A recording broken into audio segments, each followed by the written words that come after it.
Fly me to the moon. Salut à tous. Alors, comme vous l'aurez certainement compris, via cette ouverture quelque peu particulière, il sera question aujourd'hui de parler du film To the Moon, réalisé donc par Greg Berlanti, sorti il y a quelques semaines, début juillet, le 10 juillet dernier, avec dans les rôles principaux Scarlett Johansson, Channing Tatum, Woody Harrelson ou encore Jim Rush. Alors le résumé, donc en quelques mots, chargé de redorer l'image de la NASA auprès du public, l'État-Lord Kelly Jones, experte en marketing, va perturber la tâche déjà complexe du directeur de la mission, Cole Davis. Et lorsque la Maison-Blanche estime que le projet est trop important pour échouer, Kelly se voit confier la réalisation d'un faux alunissage en guise de plan B si jamais le vrai venait à foirer. Alors pourquoi est-ce que j'ai eu envie de voir et ensuite de vous parler de ce film? Eh bien parce que, voilà, ayant vu la bande-annonce au cinéma, et aussi parce que la présence de Scarlett Johansson, hein, qui est une actrice que j'apprécie beaucoup, et pas seulement que physiquement, même si ce poids-là on s'en fiche un peu, mais bon bref, je me suis dit pourquoi pas, d'autant plus que le film, et ça je vais y revenir après dans mon analyse, a un parfum comme ça un peu vintage, pense notamment à certaines comédies romantiques ou même ce qu'on appelait les screwball comédies, il y a les comédies sophistiquées comme on en avait dans les années 40-50, avec qui plus est un couple de stars, hein, Scarlett Johansson et Channing Tatum. Donc je me suis dit, pourquoi pas, le tout en plus sur fond de conquête spatiale, même si je ne suis pas forcément passionné de l'espace, je vous avoue que c'est quand même quelque chose que je trouve quand même passionnant, hein, l'homme qui marche sur la Lune, etc. C'est surtout que ça a un lien quand même avec l'histoire, hein, et même on peut le dire avec la guerre froide. Bref, revenons à nos moutons. Alors, globalement, qu'est-ce que j'ai pensé de ce film? Eh bien, j'ai passé un bon moment, voilà. C'est un bon divertissement, je vous le disais, donc c'est à la fois une comédie romantique et en même temps une comédie tout court. Je prenais tout à l'heure l'exemple de la screwball comedy, ce qu'on appelait les comédies sophistiquées. Pour la petite histoire, c'était des comédies qui sortaient, fait des comédies hollywoodiennes dans les années 40, 50, réalisées le plus souvent par de grands cinéastes, hein, Howard Hawks, Ernst Lubitsch, dans une moindre mesure Billy Wilder, même si les comédies de Billy Wilder étaient quand même beaucoup plus irrévérencieuses, voilà, et qui mettaient en scène souvent des romances entre des hommes et des femmes, hein, mais le plus souvent dans un registre comique. Alors c'était voilà, le comique venait souvent parfois de la différence de classe sociale, hein, ça pouvait être pas moi, la petite secrétaire et le patron, parfois même familial, hein, Marie et son épouse, ce genre de choses. Et ici, c'est un petit peu le cas, hein, puisque vous l'aurez compris dans le résumé, on a affaire, donc je vais dire donc à une jeune experte en marketing, à Kelly, donc interprétée par Scarlett Johansson, qui va se retrouver à devoir plus ou moins faire équipe avec un directeur donc de la NASA, Cole Davis, enfin plus un chargé de mission de la NASA, donc Cole Davis, donc joué par Channing Tatum, et donc c'est schéma un peu classique, hein, c'est-à-dire au départ les deux, on sent que voilà, ils vont très vite s'attirer mutuellement parce qu'on sent que dès le départ, hein, il est un petit peu attiré par elle, hein, le temps d'une scène qui est plutôt drôle d'ailleurs au restaurant où il lui dit ouvertement si j'étais mal élevé, je ne vous aurais pas dit à quel point vous êtes une belle femme et je n'en aurais pas dormi de la nuit, etc. Le tout, comme je le disais, hein, dans une comédie sophistiquée avec des beaux dialogues bien ciselés, dépourvus de toute vulgarité et dialogues provoquants. Et pareil, vis-à-vis de Kelly, hein, donc de Scarlett Johansson, dont le personnage, je vais y revenir, est vraiment très intéressant à creuser. C'est d'ailleurs pour moi le gros point fort du film. Et donc, voilà, donc on sent que les deux au départ, on sent que, oui, ils sont attirés quand même, on peut le dire, amoureusement l'un l'autre, hein, surtout que et ils sont tous les deux, voilà, hein, je veux dire Scarlett Johansson, Channing Tatum, plutôt très beau physiquement, quoi, je lui dirais, vraiment en plein dans les stars hollywoodiennes. Et en même temps, ben, on sent que voilà, ils ont chacun, enfin, je veux dire, dans leur métier respectif, leur propre charisme. Hein, elle, on sent qu'elle dirige sa petite équipe et lui aussi, donc on sent que les deux sont faits, pour ainsi dire, l'un pour l'autre. Et alors, bah, à côté de ça, bon, on a toute l'histoire en surface, un peu de la conquête spatiale, avec cette histoire vraie qui nous annonçait dès le départ et qui d'ailleurs du coup a servi de rumeur, hein, comme quoi si jamais la mission de Neil Armstrong avait échoué, eh ben qu'on aurait eu recours à un plan B, le plan B étant la réalisation d'un film dans lequel l'homme aurait marché sur la Lune, en l'occurrence sur une fausse Lune. Hein. C'est d'ailleurs quelque chose qui est ben, malheureusement passé, enfin, qui fait partie de ces rumeurs un peu les plus infondées, hein, comme quoi l'homme n'aurait jamais marché sur la Lune, que d'ailleurs ils en jouent dans le film, ça c'est assez drôle, que ce serait Stanley Kubrick qui aurait réalisé un film d'ailleurs, bah, que d'ailleurs les images qu'on a vues, bon je n'étais pas né hein, forcément, mais bref les images de août 69, on voit Neil Armstrong et son équipe marcher sur la Lune, en réalité c'est du bluff, c'est un mini-film qu'aurait tourné Stanley Kubrick, ce qui me paraît complètement dérisoire, mais comme je vous l'ai dit, hein, ça fait partie de ces théories fumeuses parmi lesquelles le Covid n'a jamais existé, le 11 septembre non plus, et j'en passais des meilleurs, bref.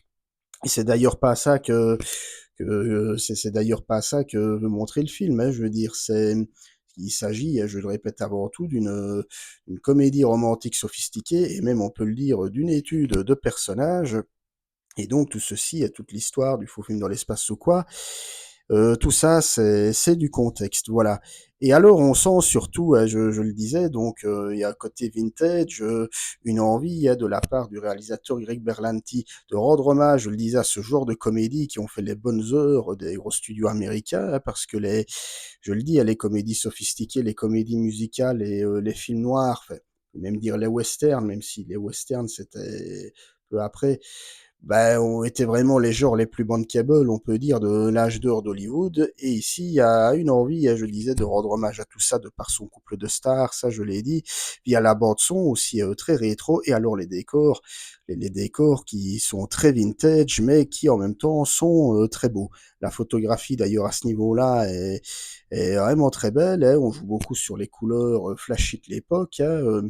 Et bien en évidence, ben voilà les différentes tenues de Scarlett Johansson, comme ça habillée tout en jaune, tout en rose, même dans les décors de la NASA, hein, le côté comme ça un petit peu vintage avec la technologie de l'époque, où on se rend compte que c'est voilà, il y a un côté comme ça un peu rétro qui fonctionne encore bien, donc et alors dans la réalisation, même si c'est une réalisation qui est extrêmement classique, hein, je veux dire, voilà, il n'y a pas vraiment de beaux plans séquences ou de split screen, etc. Donc ça reste, voilà, ça reste quand même somme toute classique, mais de temps en temps, on sent que le montage est un petit peu travaillé. Il y a quand même, je me rends compte que j'ai parlé de split screen, mais on a quand même de temps en temps des mini split screen, notamment quand on voit deux des hommes de la NASA qui sont chargés de récupérer un nouveau matos en urgence. Ben, on va voir les deux hommes en train de se dépêcher. Puis dans le même temps, Kelly, donc dans sa voiture, occupée à les attendre, etc.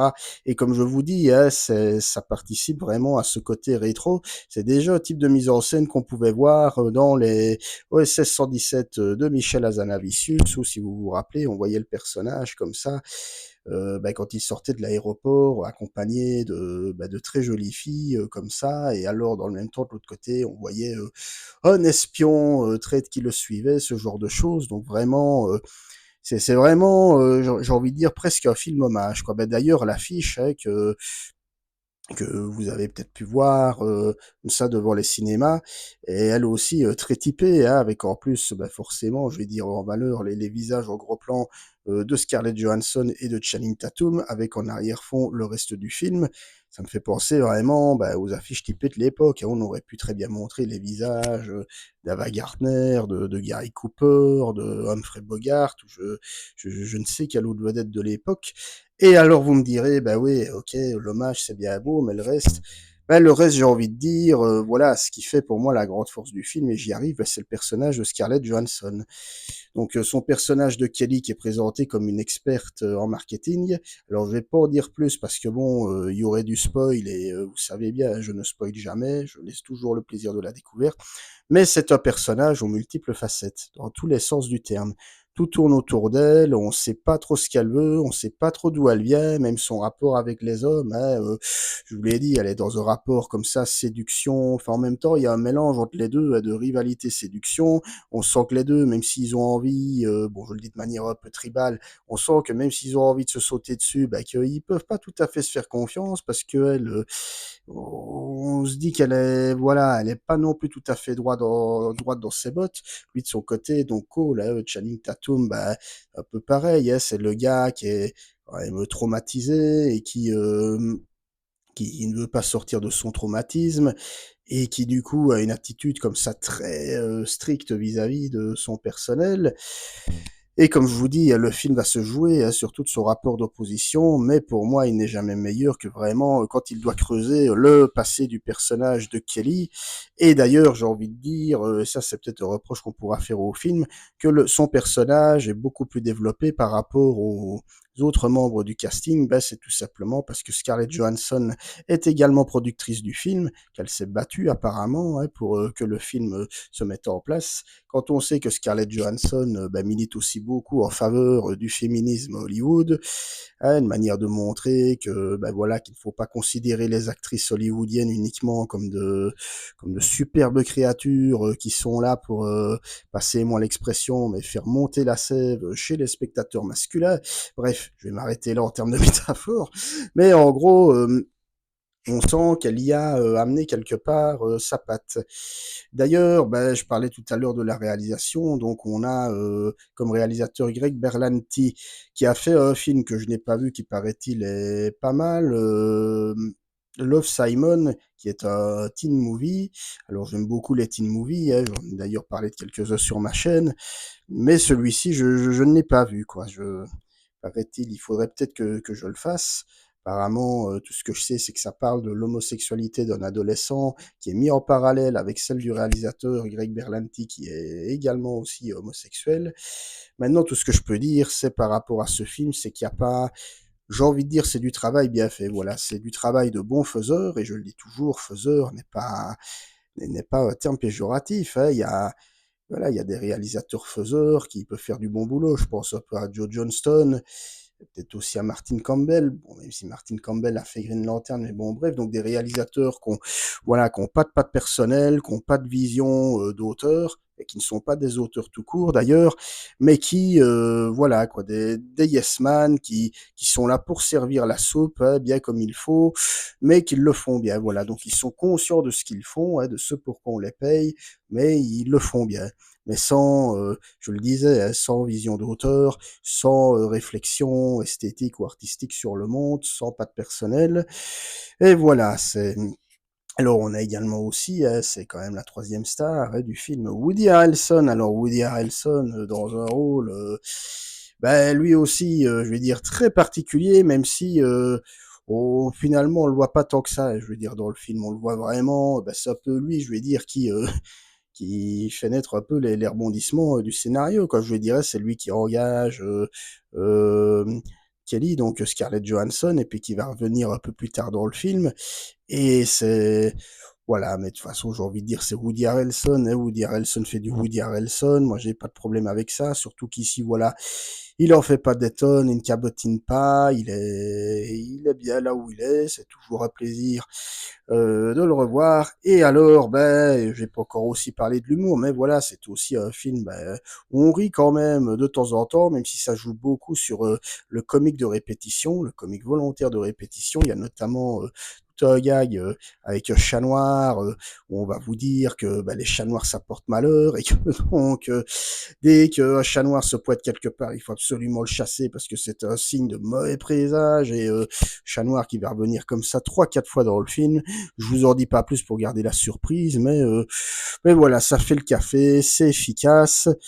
C'est voilà, c'est du bon divertissement, pas plus. C'est pas C'est clairement pas un film que je mettrais dans mon top 10 de l'année, mais voilà, c'est plutôt bien interprété. On sent que voilà, que son duo de stars est à son aise, même si Channing Tatum, bon, c'est pas pour moi le meilleur acteur du monde. Je l'ai toujours trouvé très mono-expressif et même très peu expressif. Mais ici, je trouve qu'il est, voilà, il est à l'aise, il est là, il a sa carrure, on y croit, hein, ce côté comme ça d'homme brisé, qui a ce besoin de s'affirmer à nouveau. Et je vous dis, hein, je veux dire, tout tourne beaucoup, ça pourrait même être, entre guillemets, un film de femme, hein. Je le répète, autour du personnage de Kelly, qui, pour le coup, est un vrai personnage féminin, qui est pas juste là pour le plaisir des yeux, qui a vraiment un rôle important au centre de l'intrigue, et on se demande même, et c'est, je vous dis, c'est pour moi le gros point fort du film, si c'est vraiment un bon personnage ou pas. Quelles sont ses intentions au final? Est-ce qu'elle veut vraiment œuvrer pour le bien des autres ou pour le sien qui lui est propre? Voilà, donc vraiment des petites pistes intéressantes, mais dans un film qui, ben voilà, dont la réalisation reste quand même très classique. On est quand même beaucoup, beaucoup dans l'hommage. Et il y a le côté, je vous le disais, hein, ben voilà, la conquête spatiale en arrière-fond. Mais ça, comme je vous dis, si vous vous attendez à un film qui va questionner sur est-ce que oui ou non l'homme a vraiment marché sur la Lune ou pas vraiment, voilà, le film de toute façon, non seulement ne répond pas à la question, mais en plus c'est pas le propos, parce que je vous dis, ça pourrait être un tout autre contexte que ce serait pareil, hein, c'est vraiment pas ça le fond du film. Le fond du film, c'est son histoire d'amour, hein, je vais le dire comme ça. Donc voilà. Mais voilà, si vous avez envie de voir duo de stars complémentaires qui s'amusent beaucoup, avec aussi pas mal d'humour, de bons numéros d'acteurs, bah allez-y, voilà, vous ne le regrettez pas, vous ne le regretterez pas. Donc To the Moon, bon petit divertissement estival. Voilà. Si vous avez aimé cette vidéo, bah, comme d'habitude, n'hésitez pas à la liker, la partager, à me suivre sur les différents réseaux sociaux, X, Facebook, Instagram, TikTok. Quant à nous, on se retrouvera très vite pour parler de prochains films, et d'ici là, je vous souhaite une bonne semaine estivale. À très bientôt, ciao.